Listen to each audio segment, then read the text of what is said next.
Salut tout le monde et bienvenue dans ma Save Room. Aujourd'hui pour ce 157e épisode de ma Save Room, je vais vous parler d'infos et de rumeurs sur Resident Evil. Donc pour aujourd'hui il n'y aura que des infos, donc il y aura deux petites infos Resident Evil 8 et une info via Resident Evil Welcome to Raccoon City, donc le film reboot prévu pour fin d'année aux États-Unis. Nous pour le moment en France on n'a pas encore de date.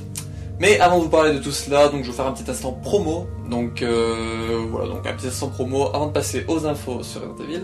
Donc on y va. Pour débuter, comme je fais pour d'habitude, de l'auto-promo pour Bibi. Donc entre semaine dernière, donc il y avait eu, j'ai fait diverses vidéos. Donc il y a eu le gros dossier Resident Evil 8, mais bon du coup j'ai pas pu en faire un peu de promo parce que j'ai pas eu d'infos et rumeurs entre temps et je l'ai sorti 2 ou 3 jours, le mardi avant la sortie du jeu. Donc voilà, donc ce cas où je vois plus trop l'utilité maintenant parce que c'est juste une vidéo qui sort avant le jeu parce que du coup c'est toutes les infos officielles que j'ai amassées depuis un an et tout, donc voilà, c'est pas fou hein, de regarder maintenant une fois que le jeu est sorti. Et entre temps j'ai sorti du coup une vidéo unboxing du collector Resident Evil 8 et mon avis sur Resident Evil 8, Resident Evil Village. Donc voilà, si ça vous intéresse, je vous mettrai le lien en description de ces deux vidéos, donc l'unboxing et l'avis sur Resident Evil 8. Voilà, donc si ça vous intéresse, voilà, les liens seront en description. Ensuite, pour parler du Resident Evil 8, vu que du coup c'est le phénomène du moment Resident Evil, plein de personnes ont fait des petites vidéos dessus, donc notamment l'ami DPC David, donc qui a fait plusieurs vidéos, il a fait son let's play, il a fait certains combats de boss qu'il a filmé du coup en Village of Shadow. Il a fait également une ou deux vidéos mercenaires, je crois, une au moins. Voilà. Ensuite il y a l'ami Sulka13 qui a commencé à let's play sur Resident Evil 8 mais qui ne le finira pas de ce que j'ai compris parce qu'il a un problème avec son PC. Donc ça peut toujours servir un début de let's play au cas où si quelqu'un est un peu intéressé par le jeu et tout, voilà, de se dire c'est pas le jeu complet donc je veux pas être tenté de finir le let's play pour voir toute l'histoire du jeu. Je vais peut-être regarder le premier voire le deuxième épisode pour ça me dire voilà, j'ai tâté un peu l'ambiance du jeu. Voilà, ça peut toujours servir un début de let's play. Ensuite Biohazard France, donc Biohazard France on partage toutes les vidéos qui ont été partagées dernièrement, notamment les making of et tout, et ils ont fait également une vidéo unboxing du collector, et eux ont en plus du coup le press kit. Donc le press kit est assez sympa, c'est une petite boîte avec des roses et tout dedans, avec une bouteille de parfum et tout, c'est une petite boîte comme si c'était un peu Lady Dimitrescu qui nous l'offrait. Voilà, je trouve ça assez sympathique ce petit press kit. Voilà. Donc si ça vous intéresse, là aussi le lien de leur chaîne en description. Et ensuite Bob Lennon, j'en ai jamais parlé encore pour le moment. Un an de Bienvenue dans ma Save Room, oui, ça fait pas encore un an et demi. En un an de Bienvenue dans ma Save Room, j'avais parlé encore de Bob Lennon et du coup il fait un let's play sur Resident Evil 8. Donc je sais pas s'il l'a terminé ou pas, moi j'ai cru voir passer dans mon fil d'abonnement que 2 épisodes. Mais bon, il y a des épisodes qui durent 3-4 heures je crois, ou un truc comme ça, c'est 2 jours en live je pense. Donc voilà, si ça vous intéresse au cas où, voilà, la chaîne de Bob Lennon sera là aussi en description. Et après, des personnes comme Carole Quinten, Julien Chiez, voilà, des personnes dans ce genre-là qui ont fait des vidéos autour de Resident Evil 8. Carole Quinten a fait des lives, elle a fait du mercenaire, Julien Chiez a fait un live dessus, où il parle un peu des techniques et tout. Techniques liées à la console, hein, tout ce qui est... il adore parler de ça, du SSD et tout. Voilà. Et pour terminer, donc Thalis Moore a continué son let's play sur Resident Evil 1 remake, donc la version PC de Resident Evil 2002. Donc là aussi vous retrouvez le lien de sa chaîne en description si ça vous intéresse, qui parle un peu de Resident Evil aussi de temps en temps, voilà. Donc c'était tout pour l'instant promo que j'avais pour aujourd'hui et pour cette semaine et la semaine un peu de passé. Voilà, j'ai essayé de faire un petit récap en gros. Donc là nous allons passer aux infos sur Resident Evil, c'est parti.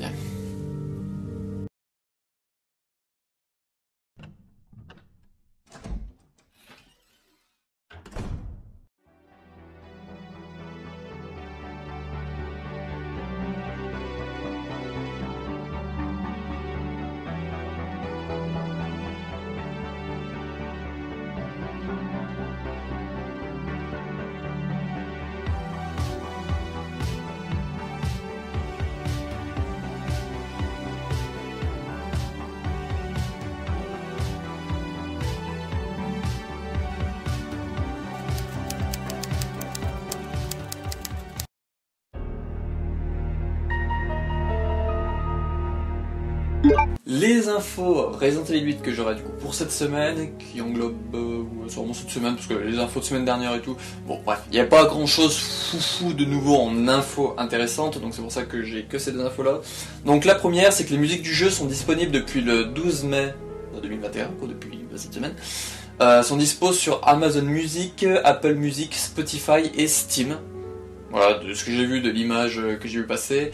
Donc voilà, donc là vous les avez marqués potentiellement ici si je pense à y laisser un peu plus longtemps.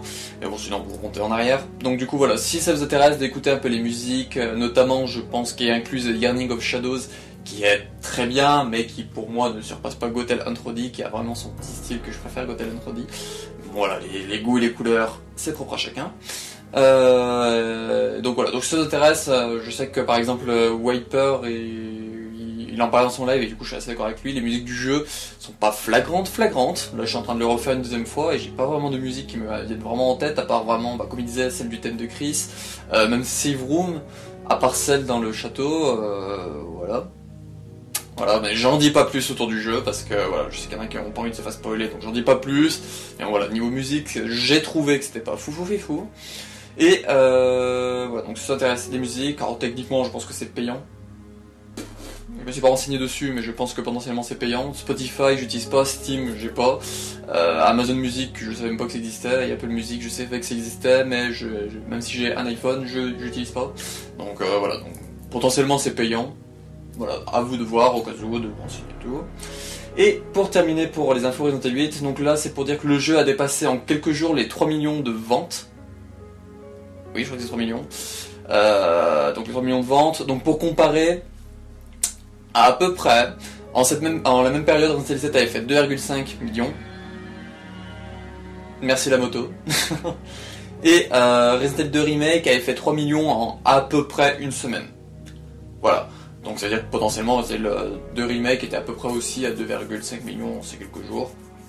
Donc voilà, donc si... alors, en général je parle pas trop de chiffres, parce que les chiffres je sais pas trop comment juger et tout, mais je ne fais pas non plus comme certains, dont je ne citerai pas le nom, qui comparent un jeu comme Resident Evil 8, qui est multiplateforme et tout, avec un The Last of Us 2, qui est du coup exclusif PlayStation, parce que oui, certaines personnes comparent les chiffres de Resident Evil 8 avec les chiffres d'un Last of Us 2. Voilà. Donc je parle pas trop de chiffres, je compare avec ces deux données là que j'ai vu passer, qui sont peut-être fausses même. Voilà. Mais voilà, c'est pour donner un petit ordre d'idée, pour dire que quand même le jeu voilà, il est plutôt bon en nombre de ventes. J'ai vu également que les ventes en physique avaient pris un sacré coup, notamment au Japon. Mais bon, là, comme j'ai vu passer, il y en a qui disent que certains magasins au Japon sont fermés encore. Et voilà, lié à cette fermeture-là, c'est le contexte du Covid, qui du coup, certains préfèrent prendre des maths que prendre en physique, parce que du coup, ça les empêche de sortir. Ça leur permet de ne pas aller dans des magasins acheter un jeu physique. Voilà. Donc voilà, c'était le petit côté chiffres, données et tout, je ne pense pas que j'en reparlerai, à part si vraiment il y a des chiffres vraiment officiels et tout, au bout d'un moment ils vont en donner, notamment au bout d'un moment ils vont donner le total de la saga, combien ça est, déjà ça dépassait les 100 millions d'unités vendues, je crois que c'est 100 millions, j'essaie tout le temps entre millions et milliards, je vous mettrai, si c'est milliards, à chaque fois je vous mettrai le chiffre, mais voilà, donc au bout d'un moment on aura le chiffre et ça nous dira voilà combien est Resident Evil 8 au bout d'un moment, avec en comparaison les autres et tout. Voilà. Donc là c'est toutes les infos pour Resident Evil 8 que j'ai pour aujourd'hui. Donc là nous allons passer à l'info sur... alors c'est pas vraiment lié au film, mais c'est lié en quelque sorte. Voilà, vous comprendrez via... Donc voilà, donc via au film Reboot Resident Evil, Welcome to Raccoon City. C'est parti.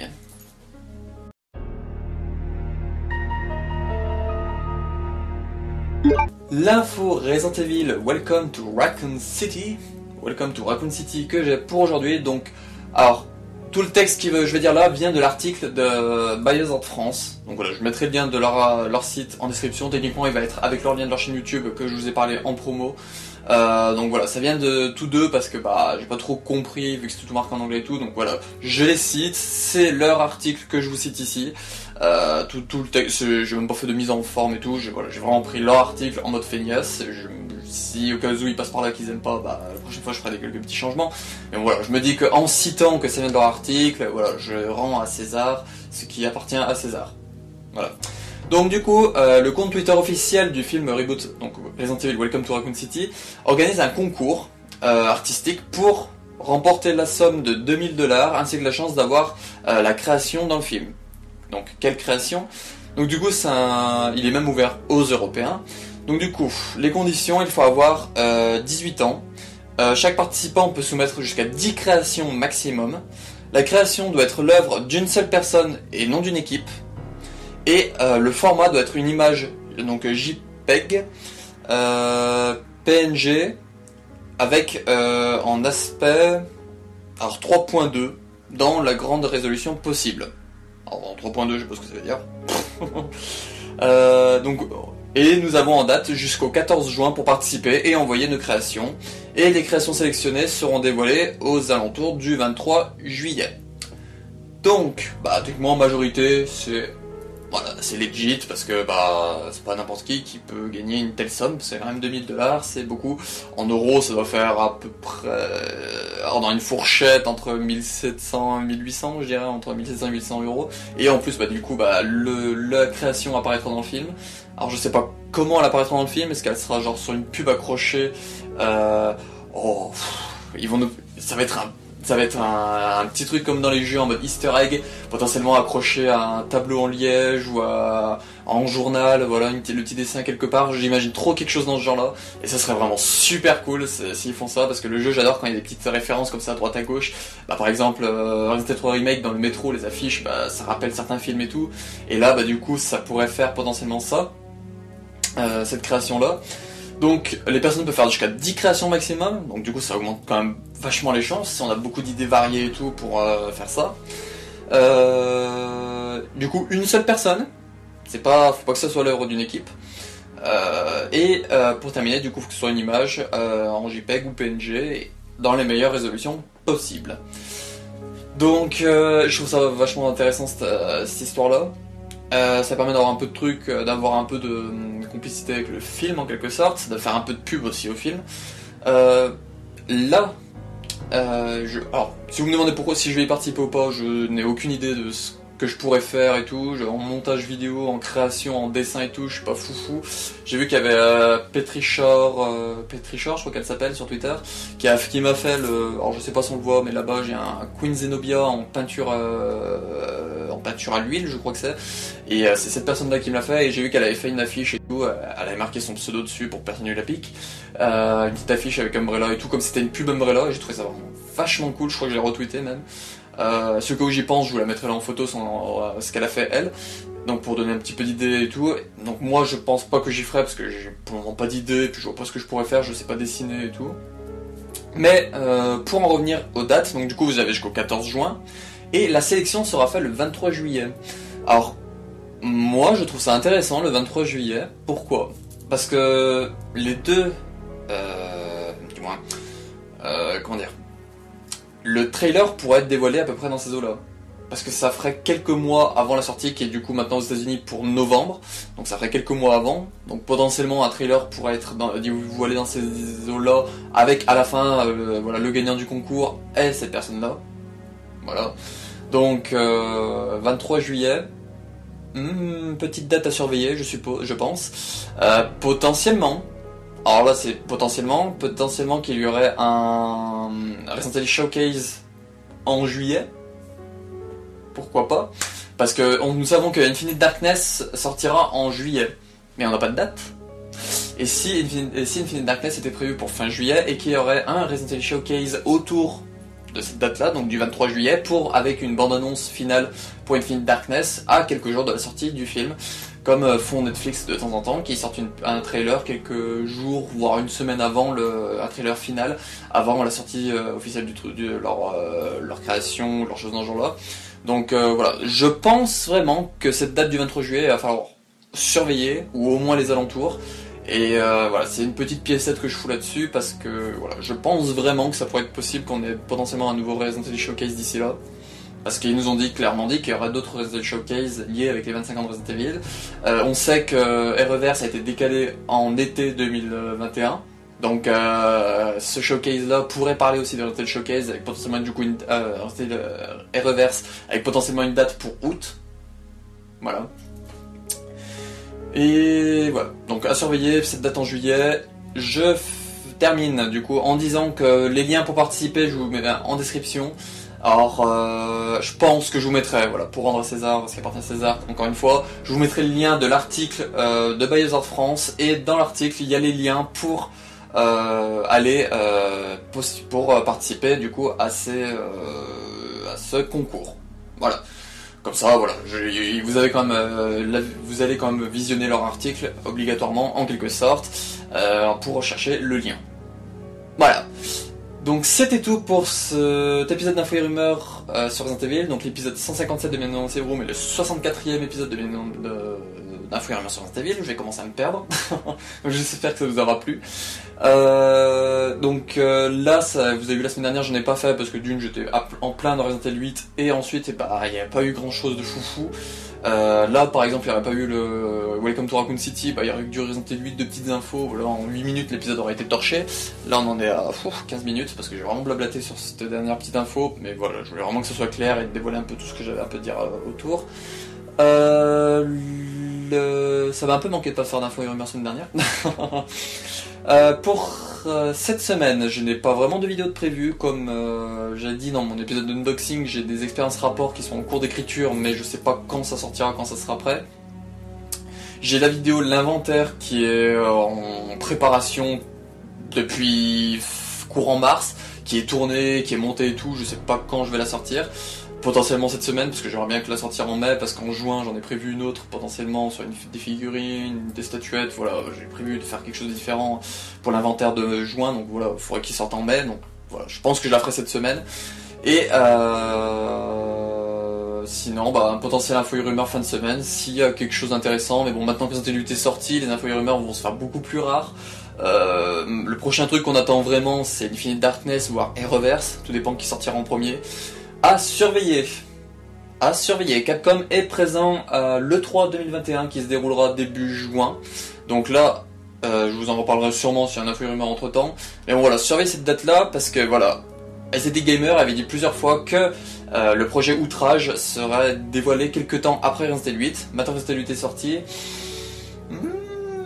Alors soit à l'E3 2021, soit potentiellement en juillet via un Resident Evil Showcase comme je vous ai parlé, potentiellement qui pourrait être du coup en juillet. Mais bon voilà, ce projet Outrage, il en parle souvent en ce moment et tout, il attendait vraiment que la sortie de Resident Evil 8 se fasse pour en parler un peu plus, donc voilà, à surveiller un peu tout là où Capcom dit être présent et tout. Resident Evil 8 a été annoncé en juin l'année dernière pour une sortie début 2021, Outrage serait prévu pour fin 2021 mais plus largement début 2022, donc une annonce en juin-juillet, on peut s'y attendre. Voilà, donc restons ouverts à tout cela, mes infos et rumeurs sont là pour vous en parler, donc voilà, si vous n'êtes pas abonné, n'hésitez pas à vous abonner et tout, quand il y a vraiment des infos intéressantes, il y a un épisode qui sort, chaque dimanche, voilà, c'est vraiment un petit récap de toutes les infos et rumeurs que j'ai eues dans la semaine, voilà, donc chaque dimanche, donc voilà, donc on se retrouve pour une des prochaines vidéos, et puis ciao.